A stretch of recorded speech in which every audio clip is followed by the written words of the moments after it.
बातमी पुण्यातून ड्रग्स विरोधात पुणे पोलीस पुन्हा एकदा ॲक्शन मोडवर आले। ड्रग्स विकत घेणारे 119 जण पुणे पोलिसांच्या रडारवर आलेत।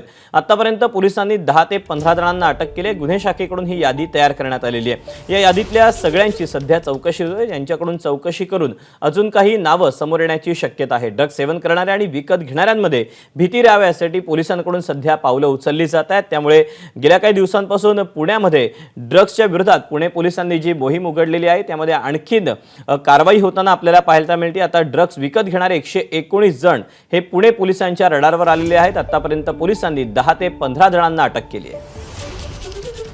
अपडेट जाणून घ्या, शिवानी पांढरे आपल्या सोबत आहे। शिवानी, ड्रग्स सेवन करणाऱ्यांसोबतच आता विकत घेणाऱ्यांकडे पुणे पोलिसांनी आपला मोर्चा वळवल्याचं पाहायला मिळत आहे। दीपक, हो, कारण मागच्या काही दिवसांमध्ये किंवा काही महिन्यांमध्ये पुण्यात अंमली पदार्थांचा विळखा प्रचंड प्रमाणात वाढल्याचं दिसतंय।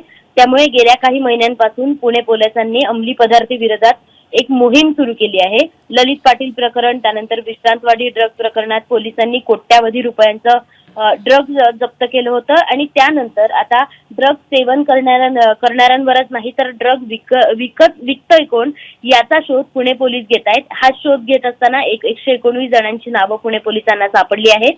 यातल्या 10 ते 15 जणांना अटक केली आहे। या अटक केलेल्या सगळ्यांकडनं आता चौकशी करण्यात येणार आहे आणि यातूनच काही बाकी सगळ्या जणांची नावं समोर येण्याची शक्यता आहे आणि या सगळ्या याच्यातून पुणे पोलीस आता ड्रग्ज विरोधी मोहीम हातात घेतली असून त्या विरोधात आता पावलं उचलायला सुरुवात केली आहे। शिवानी, धन्यवाद दिलेल्या सविस्तर माहितीबद्दल। एबीपी माझा, उघडा डोळे बघा नीट।